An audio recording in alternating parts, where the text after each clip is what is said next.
Everyone, thank you for joining us this evening. It's just wonderful to have you here with us. Some of you are outside of Iraq, so maybe good morning or good afternoon to you, and good evening to those of you inside of Kurdistan and Iraq. It's wonderful to see you all here. So today we're going to have a panel with 3 founders, but first I'm going to tell you about where we found these amazing founders. So I'm going to share a couple of slides right before the panel, and then we'll move into the panel. So the TAKWEEN Accelerator is a startup accelerator located in Kurdistan and supporting startups both in Kurdistan and all of federal Iraq. TAKWEEN is a project of the YANHAD project, an initiative to promote civic engagement and entrepreneurship for youth in Iraq, financed by the European Union and the French Ministry of Foreign Affairs, and implemented by Expertise France and hosted at the American University of Iraq, Suleimani. Good luck remembering all of that. This TAKWEEN team is 3 people. So myself, my name's Eileen Brewer. I'm the director of the accelerator. We have Bassam, who is located in London. He is our accelerator manager, responsible for building all of our curriculum and hiring trainers. And we have Mufti, who's on the call right now, and he's our operations and comms expert. The accelerator is slightly different than an incubator because we work with advanced startups. So the incubators incubate ideas. So if you're at idea phase, you would go to an incubator and try to convert that idea into a business by doing a bunch of market research. An accelerator works with existing growth startups that are ready to grow. So we build them by giving additional training on business acumen and get them investor ready. So the 3 ladies that you're going to hear from tonight have just finished going through the TAKWEEN Accelerator Fall Cohort. And when they were in that cohort, they were actually exposed to 48 lesson plans in 12 weeks. We spent over 100 hours together, all on Zoom and all in live sessions. So they have just received 100 hours of training around all of these different topics, and they have advanced their skills and their startups to be what they are today. And they have great roadmaps for what they're going to be doing over the next 6 months to 2 or 3 years. So I'm going to stop sharing and we're going to go ahead and move into panel mode so that we can learn more directly from them about the great work that they're doing. So I'm going to go ahead and get started, and I have these 3 fabulous panelists with me. The first thing I'm going to do is ask each one of them to take a minute to describe who they are and what they're working on, what their job is, what their startup is. I'll start with Sarah. Go ahead. Hi everyone. I'm so glad to be here with you. Thank you so much to have me here, Eileen. My name is Zahra.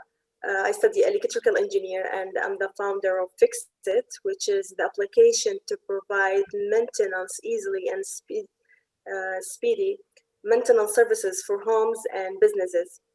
So I'm very glad to be here with you all, and this is just a little bit about my background. Thank you, Eileen. That's great. Thank you very much. And Payleen, why don't you tell us a little bit about yourself? Hi, everyone. So I am Payleen, the founder of Payleen's Organic. What we make is from healthy snacks and sweet to nutrition bars. And we provide people not only with healthy eating, but also delicious healthy eating snacks. Great. Thank you very much. And Sazan. Hi, everyone. So my name is Sazan. I'm the founder of The Workshop, and we do trainings and workshops for people of all ages for self-development, whether it's for in their personal life or in their careers. And my background, I'm a doctorate candidate in education. Excellent. Thank you very much. So the first question I'm going to ask is about, well, I'm not going to ask you how old you are today, because we know that's not a good thing to do, but I am going to ask you, how old were you when you decided to go ahead and start your own business and start working on it? So Sazan, we'll start with you. Yeah, I think after you know that, it's not hard to guess how old I am. But I started you'd think that it's quite later, because usually we think entrepreneurs, they begin very, very young, 17, 18, 20. I began when I was almost 20. So that's when the whole idea emerged and we launched as a company. Okay, great. And Sarah, how about you? Okay, so for Fix It, I started it when I was 31, but I have like another business I started when I was 26. So let's say when I was 26, I found this like road for the life, but for Fix It, I was 31. Okay, great. Thank you so much. And Payleen? Yes, so I was 23 when I started. That was 2-something years ago. Great, thank you. So next I'm going to say what actually inspired you. Like, it is very hard work to start your own business, as you all know, because you've been doing it for a couple of years now. So what made you so inclined, like, I have to stop working for other people and I must start my own business, knowing that it's going to be really hard? Like, what pushed you to take that leap? We'll start with Sarah. Okay, great. So I said early I was study electrical engineer. I worked as an electrical engineer for many years, and then I stopped working as an engineer. I worked with NGOs, and that's because I love to help people. So I wanted to combine these two things. I really loved my work as an engineer, and I really love to help people. So I need to combine these two. So that's how I founded Fix It, because I can work as an engineer and I can help people. So that's how it's come. Oh, thanks. I'm going to jump around with a different question. So I'm going to ask Payleen, like, what type of response did you get from your family when you told them you wanted to go out and start your own business? It's actually a funny story, because when I first told my family, I guess they didn't know I was serious. Said, oh, okay, that's fine. So when they knew how serious I was, then they said, oh, you're serious?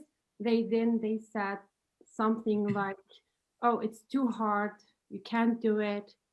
So it started there, but I didn't suffocate them. I didn't push them to say yes to me or agree with me. I was just doing it slowly, bit by bit. And eventually they were proud. Right now, they are very proud and happy with what I'm doing. So. Oh, that's great. Very good. So what advice would you give to someone who may be getting some negative feedback from their family? They want a business, but they might not be getting a lot of support. What would you recommend for them? I would say, Payleen. Yes, I would say just tell them really why you want to do it. Tell them really what makes you want to jump into that area, because when they know and understand how much you love to do this work, this job that you're taking, and how much you're serious about it and passionate about it, I don't think they will say yes, because family always want what's the best for you. That's maybe at the beginning they will say no, because they are afraid you're gonna fail and hurt and be heartbroken. Yeah, just make sure they know how much you want to do this and how serious you are. I think they will support and love what you do too. Oh, that's great. Thank you so much. At least your family did, that's for sure. That's really nice to hear. So Sazan, let's talk about previous experience in business. So do I have to have experience in business if I want to start a startup? No, not at all, Eileen. I think it's a very big misconception. And I was one of those people where, no, I can't do a business. My background's so far from business.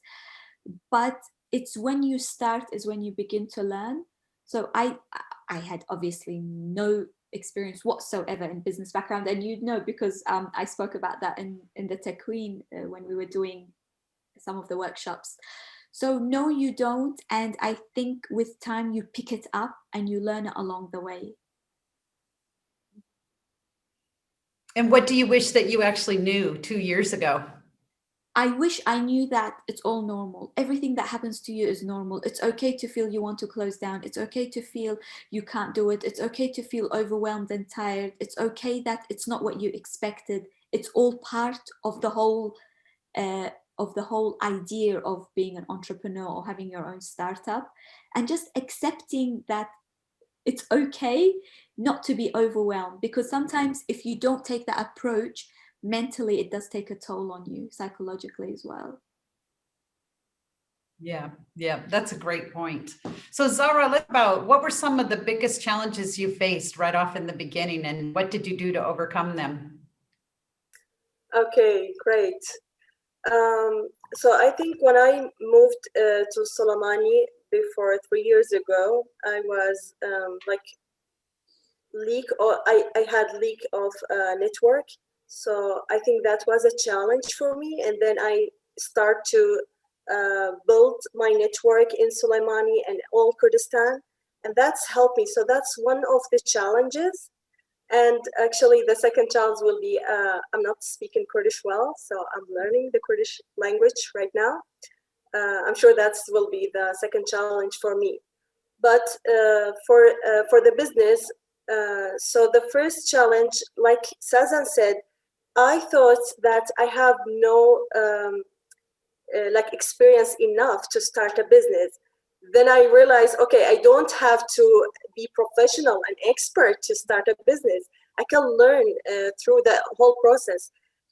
So that's these are the challenges that I faced. And now, it's okay now. I think I'm working on it. So we don't have to read 20 books before we start. We can read one book and start, and then just keep reading and learning as we go. Yes? Exactly. You need your passion. If you didn't lose it by this process, you can learn. It's okay to learn through the process. So Payleen, I'm going to ask you about what are some of the best resources you found to help you be successful? Because you said you told your family what you wanted to do, and then you said, okay, I'm going to go for it. I'm going to try it. So where did you go to get that help and that knowledge, to the resources to get going? I would say definitely I started small, like social media. I started with YouTube and also Google articles, but mainly YouTube, because you would see these entrepreneurs talk to you about their experiences live. So that was the main resource that I took a lot of information, and also I watched a lot of seminars of these big colleges, business colleges on YouTube. Like right now, everything is available to us easily. You don't have to go read so many books about business to get what you want to know. So yeah, that was the main resource. Great, thank you. So Sazan, you just finished 12 weeks of training with the TAKWEEN Accelerator, where we asked you to give us about 100 hours of your time. So tell us about some, maybe one or two key points that you learned or that you're applying to your business now. No, I think the workshop is a different place from before TAKWEEN and after TAKWEEN. We have grown in so many different ways.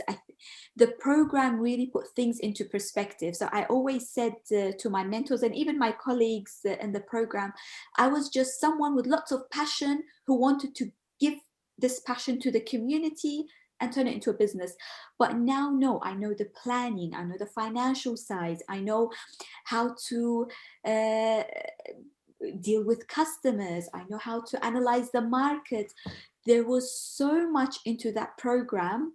So when you say 100 hours, no, it was 100 hours of knowledge, of information, of me going, why didn't I know this before? Why didn't I do this before? So it was it really changed a lot of what we do. And I think some people have already noticed it as well, which is really, really nice. Oh, that's great. Thanks. And Zahra, can you share a little bit about what you learned or what you might be doing differently now than before your experience with TAKWEEN? Great. So I was participating in the incubator before, but after that I felt, okay, so it was only an idea. So now it is real business. What should I do? So I needed like a roadmap to lead me in this. So I felt I really thirsty about learning more when I participate TAKWEEN. And after I graduated, oh my God, it was very, very different. Even my mindset when I thinking as a CEO, I was thinking different and planning different way. So it's helped a lot. Yeah, I think I am in the right place now. Yeah. Just adding on to what Zahra was saying, sorry. Before TAKWEEN, I tried to just have it all done myself. My hand was in this and this, my mind going from here to here. But after the TAKWEEN experience, you learn how to organize your business. You learn, okay, this is my role. And then, no, these are roles that you can assign to other people and get specialized people to take care of certain parts of the business as well. So mental clarity, to say the least. Oh, good. Good. And Payleen, let's talk a little bit about your background. Like, did you have a strong business background going to school? Did you take courses or no business background? But how did you pick up on the business side? No, actually, no business background. And I wasn't, before starting my business, I wasn't much into this business world and entrepreneurship. But I always was fascinated by these people who loved what they do, who did their passion daily. So that's when I guess I started picking up interest, and then a thing led to another, and then I started my business like that. And just in case you all didn't catch it earlier, Payleen makes these amazing, healthy, organic snack foods. So you can go to Instagram and look for Payleen's Organics, and the pictures themselves are just absolutely beautiful. Makes you want to buy them right away. And fix it, you are in Suleiman and you have a leaky faucet, or you need a room painted, or you have any type of fix it type work you need done, you can go to Fix It and learn all about getting a technician to your house that's already been vetted, and all the pricing and everything will be done ahead of time. I personally have moved to Suli 6 weeks ago, and I've already called Fix It 2 times to come out to the house to fix things for me. So it's been great. And the workshop provides great training for soft skills and getting you ready for working. A lot of universities will provide you the degree and the hard skills, but miss out on the soft skills. So she's working with intellectual intelligence, emotional intelligence, time management, interviewing skills, things like that to get you ready and groomed for the corporate world. But that can all be used to be as an entrepreneur as well. So Sazan, how did you find your first customers? This is funny, actually. My first customers, honestly, Eileen, it was an online training.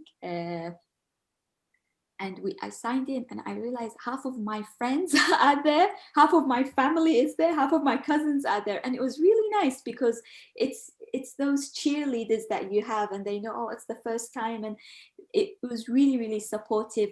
But from there on, it became a word of mouth and also social media as well. So that's how we're reaching out through our networks and our social media platforms. But the very, very first one, I think it was half of just friends and family in the workshop. You start. So Zahra, that makes it a little bit,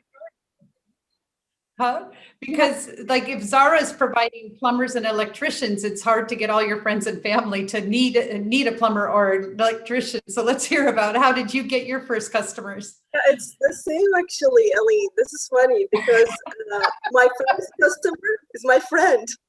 Yeah, I was talking to him, and we were taking feedback from each other, and he said, I need this. If you have it right now, I need it, really.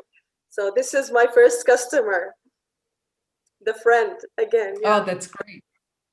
Again. And how about you, Pegleen?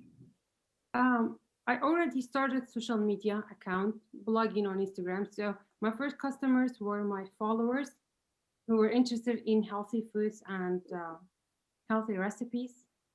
Yeah, from social media, Instagram. That's great. So Payleen's business, the majority of her orders started from an Instagram account, not from building a website or a storefront or a mobile app. Like her customers came from building a huge following on Instagram and then advertising these absolutely gorgeous pictures of food, healthy snack food, and then the orders started coming in. So that's a very clever way to start getting the business up and running. So all of you are using social media. Social media is critical to being able to reach your customer, grow your business. So I'd like each one of you to provide some kind of a tip. You've all been using social media for a couple of years at least. So based on how you use social media before and you're using it now, let's hear at least one tip from each of you. We'll start with Sazan. Tip for social media. I think you need to know your audience very, very well and what they're looking for, who they are, and you just cater towards that. So that's, before you post anything, you need to have your audience in mind, definitely, and who your followers are. And then are you saying that your either your graphics are targeted toward them or your promotions and the you're setting the promotions towards them? I think both. So even when it comes to your content, you know what languages to put it in, you know how to address them, you know how to put the sentences in a catchy way, or how to, what to caption, how to draw them into your trainings. So it depends on who they are, what they do, what their interests are in order to do that. So it's important to know your clients. Exactly. Okay, thank you. And how about you, Farah? Yeah? Great. So after what Sazan said, when you know your audience and what they are liking, the language, their motions, so now you need to build the trust with them because you're already like targeting them. You need to build the trust with your audience. So you cannot like post in something they don't like, or it's not like from their something they are not care about. So after you know them, you will build the trust with them. And so how do you build trust? Give us an example. Okay, so what I worked on, I tried to put a photo of my technician. They are working with Fix-It. That's make people saw the work, the exact work. So that's maybe like when we study our audience, so that's make a trust between Fix-It and their followers. So this is one of our, for example. Showing one of the technicians actually in somebody's home doing some of the work so that people know that this isn't a fake account and it's not just made up. They actually can see technicians working. Yeah, that's a good point. And Payleen, how did you build trust? There's probably, I don't know, 1,000 different Instagram accounts posting pictures of beautiful food. How did you build trust and use social media? What's a great tip for the audience here? So my tip is a bit different.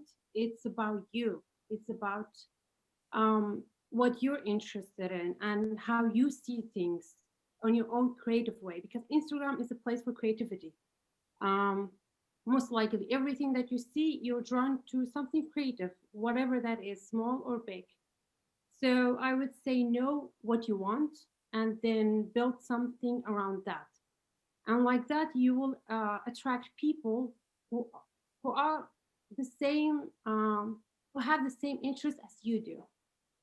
That's why this way it will be easier for you to just go look for people who, you can't change everyone's mind. You can't please everyone. So when you are being yourself, when you're doing what you can do the best, those people will come to you. So this is how I see it. Oh, that's great. Very good. So we have three different business types, right? We have one that's making organic food and shipping it around. And then we have workshop that's providing training and skills building. And then we have Fix It that is providing tech to go into homes. Those are three very different business models.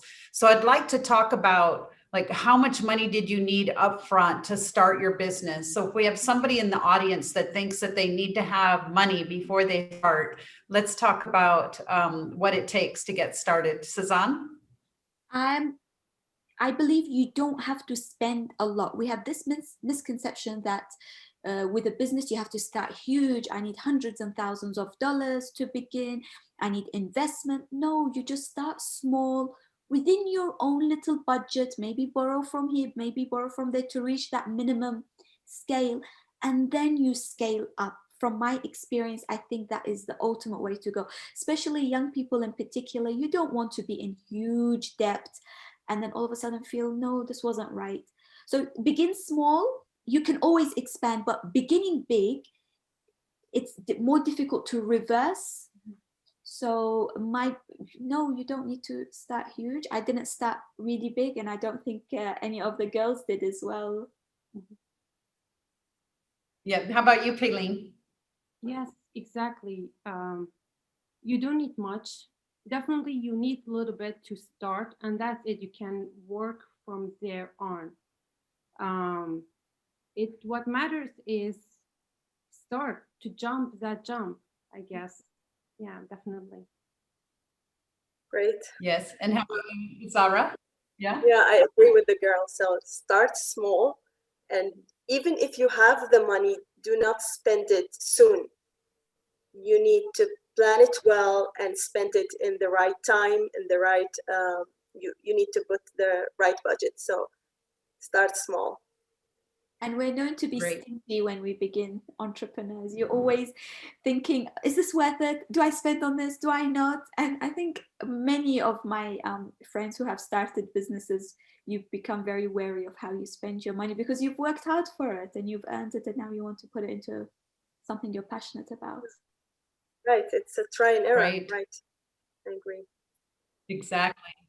So let's talk about, I know that you may not have applied this concept in your own startup because you may not have been aware of it, but in the TAKWEEN Accelerator, we taught you about market research and design thinking and how to come up with a minimal viable product, take it to market, get some research, right? And then iterate from there. So if you could take your idea and say, what would you have done in the beginning using that concept? Like, what would you recommend to somebody who's about to start a business?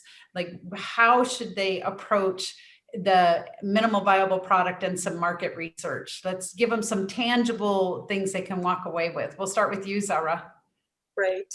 So never start a business that you like it and you want it and you just believe that's gonna work. You need to search, you need to ask people and be sure about what they are really need. So sometimes you get an idea, you think it's a very great idea, but when you do research, you cannot do a business just for you. You have to research, ask people, and then you can build your product. And don't like scared to spend little about research. It's very helpful. Do not afraid to spend little money about it. It's really helpful. And this is the early step. You need to do it. And then if I move on from Zahra, after your research, after knowing what is required, not what you want, I think it's also very right, I believe, to do a pilot, which is on a small scale. You actually, if it's a product, it's much easier as well. You test it, you see how it works, you address some of the shortcomings of it. If it's a training, you test a few trainings, maybe in Pedin's case, if it's food, you create it, you don't go selling it into shops straight away, have individuals try it, give their feedback. So I believe the pilot is also very, very critical before the next step. And Payleen, would you like to add? Okay, after Payleen, go ahead. Just like the girl said, Yes, starting with the product and also making it the way you want it. Of course, every day it's going to be improvement day. You're going to keep making it better because at the beginning, my product, let's say protein bars had different ingredients in them. But after a while I changed the ingredients to have a better texture, to have a better shape and everything. So, and also getting the feedback from the first customers that I got, getting the feedback and also making it a bit like maybe moister or a bit drier, depends on the product. So yeah, market research at the beginning of the business, you will have to look in your area.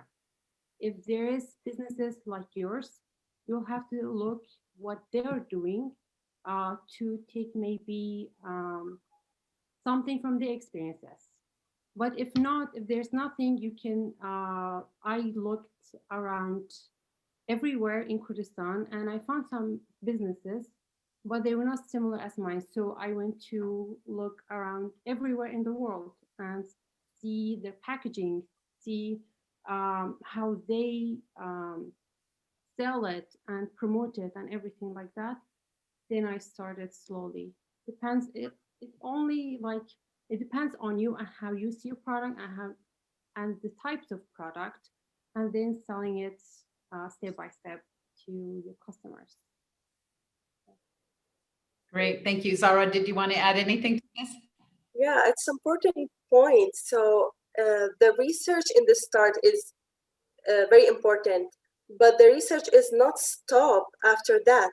So when you learn from your customer and build the product, the right product fit with them, their need, it's not stop here. You need to do research, ask your customer and learn from them. What is it, the space to make it better? What is the space it's not good for them anymore? And you can learn from them. So this is not like one step. The research will stick with you forever, I guess.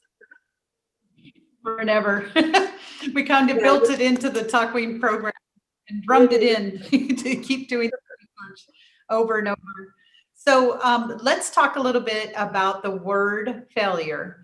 So in a lot of cultures, the word failure may have a negative connotation to it, but to build a strong startup ecosystem, we need to be able to talk about failure. So let's start with Sazan. You can talk about your own experience if you've made mistakes along the way that felt like failure in the moment, or you can just talk about how do I address like, how do I give inspiration to a community where we're trying to build an ecosystem where failure is part of the process. Sazan? I think the girls would agree with me if I say at points you do feel like a failure and what am I doing? Am I doing things correctly? You second guess yourself. And as I said, that's normal. It's part of the process. But I'm the type of person who reads a lot of self-help books, a lot. And I listen as well. So I consume a lot of information from other people's experiences. And what I've come to realize, especially in the last few years, where you start linking information or what you hear from people, is that failure does not exist if you are persistent. Some of the biggest companies in the world, some of the most successful people, they've gone through learning opportunities. So when you do hit a rock bottom, it's a learning opportunity. When you see a door close, it's a learning opportunity. You go in a different direction. But the key here is if you have a big enough reason to continue. If you don't have a big enough reason, then with the smallest rock that you stumble over, that's it. It's finished. It's failure for you. You will give up. But if you have that persistence, that passion, that big enough reason why I want to do this, it's just a learning opportunity. And I will put in the description box in the chat. There's a podcast. It's called How to Fail with Elizabeth Day. I'll paste it there if anyone wants to follow that. And every week they just bring the lady Elizabeth. She just brings a different successful person in their career, their entrepreneurship, their life. And they talk about their biggest failure and how that particular failure, or what I like to call learning opportunity, landed them to where they are now. It's unbelievable. And you think to yourself, I just want to fail so I can grow from there. I will put it right now. If anyone wants to listen to it, it's really nice. It's a good podcast to follow. Throw it in there. And Zara, how about you? That's great, Sazan. It's like exactly how it should be. So I think even when you fail in something, you are not failure. So the failure is very big word, like failing in everything. Nobody fail in everything. You absolutely has the skills, but you need to admit it. So I have skills in this. I need to know more or learn more in this. You need to admit it, and you need to know yourself. So believe in yourself is good, and you have a passion is very good, but you need to admit it. So I have good skills in that part, but I need to learn more in this part. When you admit it, you know you need to learn. Now you can learn. Yeah, definitely. That's Yeah, great. so that's Thank advice for me. And Payleen? So I'm sure you guys know every entrepreneurs, once they taste the work, the passion, the love, everything that they do, the entrepreneurship word, I don't think they can stop, even when they fail, because every entrepreneur has this fire in their soul. They can't stop. Even they keep failing, they will find something else, because that's what entrepreneurs do. They can't. So, and also there's a quote by I can't remember who. Everybody has a plan until they get punched in the face. So if you have the passion, even when you get punched in the face, you won't mind it. You won't mind the pain. So I would take failure as being a drive to make you do something more beautiful, something more better. Basically, yeah. And Oh, Eileen, just to mention, this doesn't mean we fail and we smile and we laugh. No, we cry, we get frustrated, we feel stressed, we get panic attacks. But at the end, you pick yourself up and go, this is all part of it. So I don't want to show that, no, it's all glittery. You go through the experience, but you don't let it last. You pick yourself up quickly. That's the key as well. Yes, and it's really right. important to feel it, to feel the pain, to endure it, to not just ignore what happened to you, like Sazan said. After that, I think it will be easier for you to heal and start something fresh and better. Yeah. Exactly, yeah. That willingness to learn, like Sarah was saying, like admit what you don't know, and that willingness to learn where your gaps are, admit where your gaps are and go learn from them. So let's talk about that. Let's talk about some books or podcasts, or what do you use? Where do you go to learn? And what would you recommend for the audience here? We'll go to Zara. Okay, so the training, the incubator, the accelerator is very great, but I learn from books also. So I recommend every entrepreneur here, listen for us, to read a book called Bold.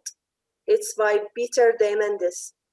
It's talking about how to have the greatest idea. What's your mindset should be to have the greatest idea, and how to goes from the I have an idea to I have a real business, and how to get impact on the world.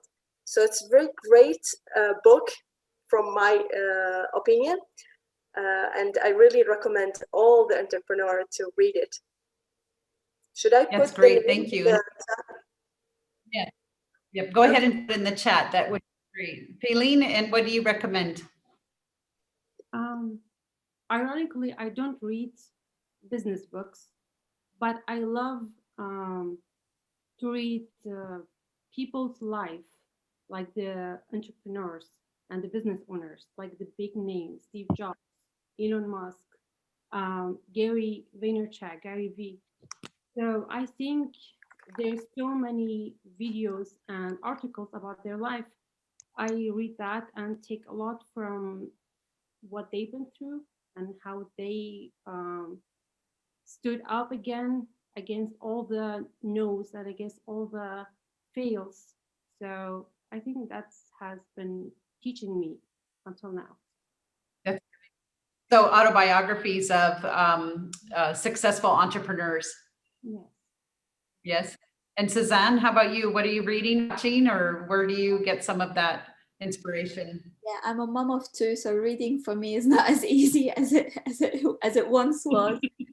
But I listen a lot now. So I listen to podcasts, I listen to audiobooks, and I like Pelin because business has never been my background. I don't just go off and buy a business book. It's never been me. But I believe that as an entrepreneur or someone who is working in business, you need to build yourself as a person, your personality, your people skills. There's a lot of skills that you need to gain, or you will gain with time, but you need to know how to gain them. So mine, I think Stephen Covey's Habits of Highly Effective People, Tim Ferriss's 4-Hour Work Week, it was so different because it challenged my own values, that book. So it made me think differently. It was very opposite to how I think and what I believe. I read Adriana Huffington. So it's all books, podcasts, obviously Tony Robbins as well. He gives you that push when you're low in energy, charges up your battery sometimes. And it's all on how you build yourself as a person. And when you build as a person, it makes you so much stronger with all the challenges and confrontations you face in your work life. Great. Okay. So let's talk about mistakes. Like let's get very honest about when you first started, or even maybe yesterday. What kind of mistakes are you making and how do you overcome them? Like what we have this perception that if you're a successful founder that you didn't make any mistakes along the way. So let's share some of the silly things that we do as we're learning and growing. We'll start with Sarah. We have a lot of mistakes. We cannot pretend that we didn't do mistakes. Yes, we need to do. It's like a part of the process. So you don't have to be professional and expert, but you need to learn. Even when you do mistakes, you need to learn from them. You will never let this mistake goes without learning from them, from the whole experience. So it's okay to have mistakes because you will learn from them. It's important to not do this same mistake again.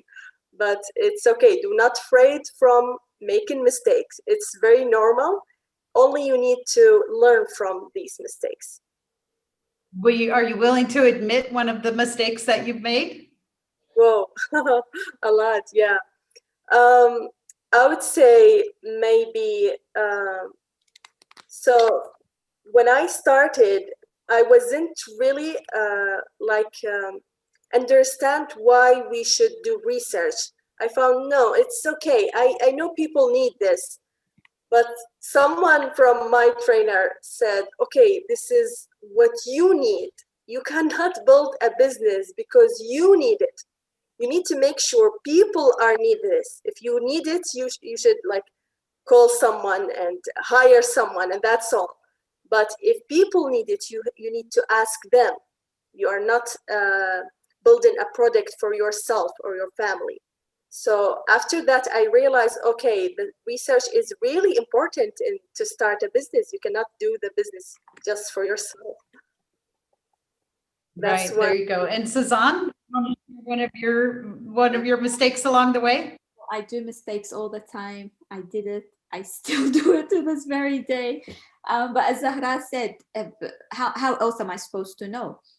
I don't have a business background. I haven't had previous experience. So it's only natural with every workshop, with everything that we do. Damn, it shouldn't have been this way. But I think my biggest mistake to start off with was I got so carried away with bureaucracy, paperwork.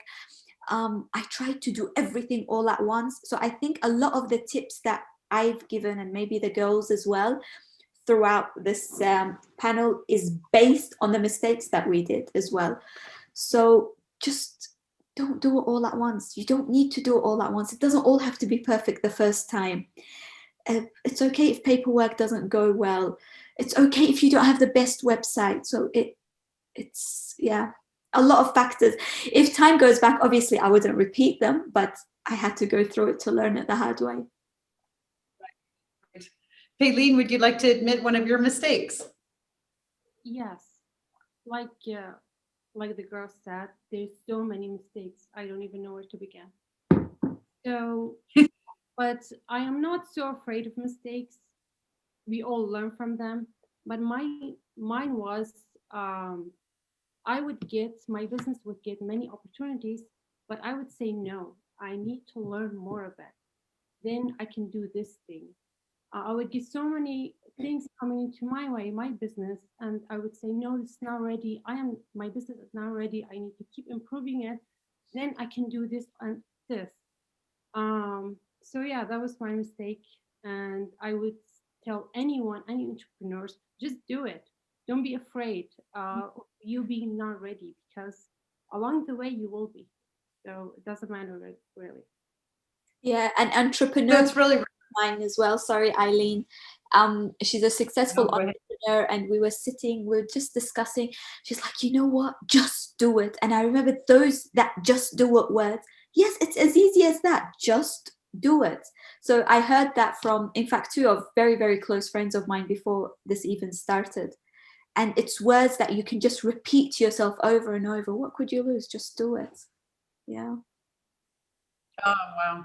So I'd like to learn a little bit about, like, how long did you work on your startup before you received your first revenue from your first customer? Zara? Okay, I would say 4 months. Yeah. Oh, very good. That's great. And Sazan, how about you? Yeah, I think that it took me a bit longer than Zara. It took longer, but it's fine. So I've accepted that. Maybe towards the second half of the first year. So yeah. So more like 6 or 8 months? Probably, yeah. Yeah, yeah. And Faylene, how about you? Yeah, around Zahra's time, like 3-4 months. 3 or 4 months. Wow, that's great. You all generated revenue very quickly, but that's part of, get something out in front of the customers right away. Don't hold it inside in our own home and only we know about it, and build it for a whole year before you show it to someone. So I think the lesson we just learned is once you decide you're going to be an entrepreneur, get some early incubation training, read some books, go to YouTube, watch some videos, listen to podcasts, and then get something out in front of some customers as fast as you can. Get that research done, start learning about what your target users really want, and develop and deliver little bits along the way. So I think that personally, being an entrepreneur is incredibly hard. And you've talked about it. You're working for no money in the beginning. You get very little revenue after many months of hard work. You have failures along the way. You make mistakes. So where's your inspiration come from? Where do you go when you are exhausted and you want to walk away? What gets you to get up each morning and keep trying? We'll start with Faylene. The feedback from my customers. It inspires me. Oh, nice. Yeah. When they say these products help them to work out more, to have more strength, to lose weight, these give me like everything, to be honest, and give me the motivation to work harder. Yeah. That's great. And how about you, Sis? Yeah, I actually have a lot to say to this question. Definitely the people who take part in the workshop. Sometimes we get an email or a WhatsApp message or an inbox and you think, wow, this is so worth it, of someone's experience. The last time we did just a very basic goal setting workshop, and we the feedback that I get on a daily basis sometimes, just as a message, listen, I'm doing this differently. And you think this is the real purpose why I started. Where do I go when it's all getting too much? You'll find this so funny, but we're a workshop company, so we do workshops and trainings. But where I go is I actually register in other workshops and other trainings, and I take part in that. And yeah, I literally do that when I feel like it's overwhelmed, or that's what I do in my free time. So that's my getaway. That's great. And how about you, Zara? How do you pick yourself up when you're exhausted? Okay, so before I got the first customer, I was like just answering the big why I'm doing this inside my mind. But after I got the first customer, I felt very responsible because these people trust in me. So the trust between Fix-It and our customer, it's make me like move on and sustain to do the business. And yeah, so the trust, the customer, yeah. So we have a little bit of time left. If you have questions, if the audience has any questions, please feel free to unmute yourself and ask a question, or type your question into the chat box. We just have a few minutes left and we'll take some questions. If we don't see any hands being raised or unmuting, if we don't have questions, I can ask another one. Please raise your hand if you want to unmute, and we'll help you unmute. We have a question from Alham.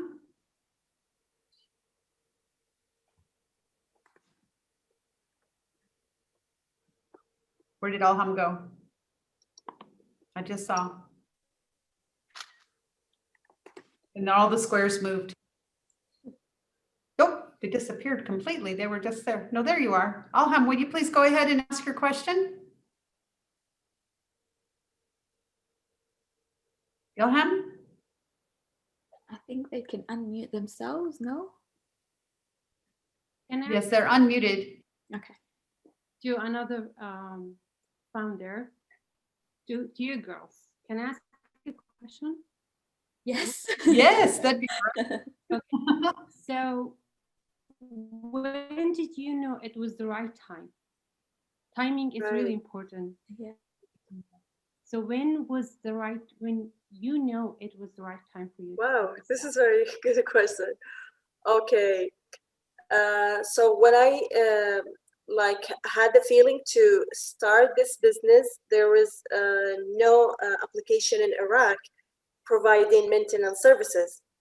So I needed to research, build the MPB, and then I started like as soon as possible, because this is the first application. So I needed to start it as soon as possible. So it took me like 4 months after research, and before research maybe 2 months. Yeah, so from getting the idea and having the first customer, it was very like short time, because it's only like 6 months.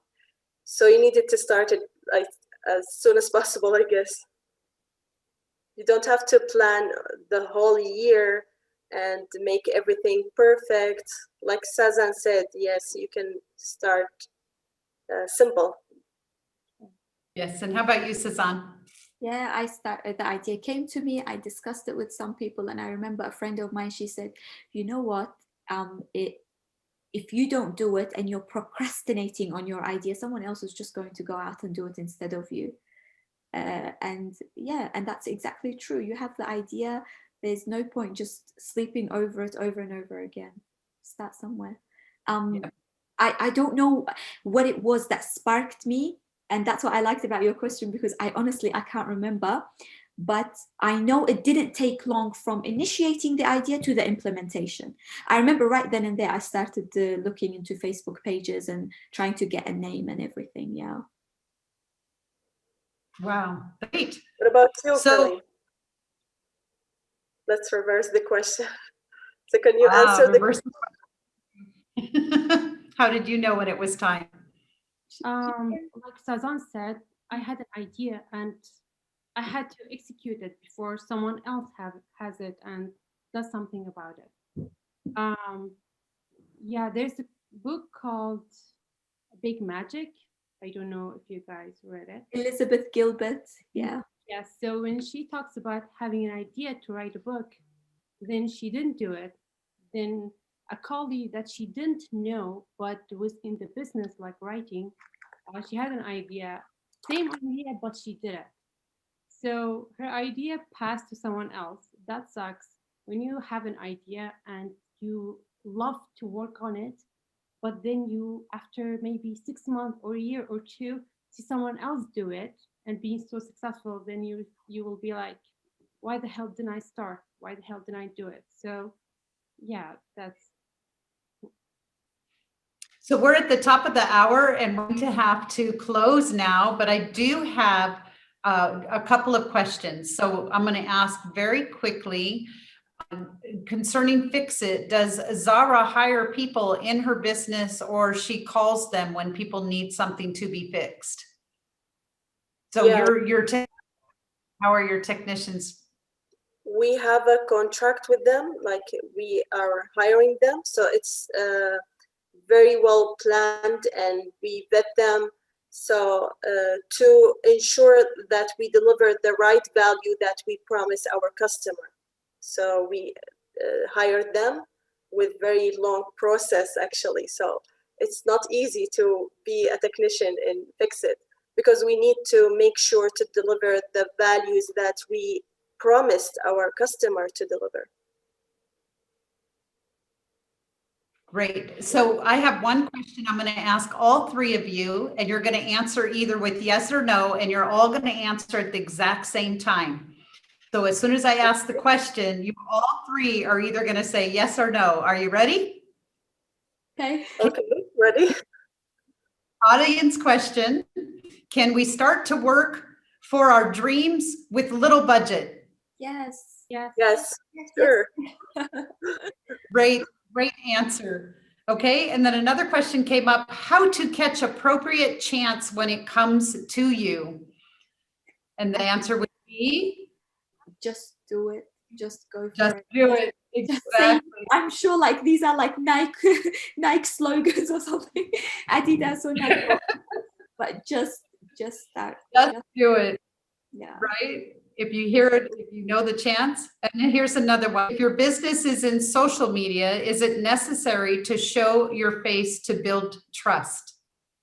I think Pelin would be the person. Pelin, you might want to reply. Yes, definitely. Build more trust, and they get closer to you like this. My followers has come, it's like they're now like my family.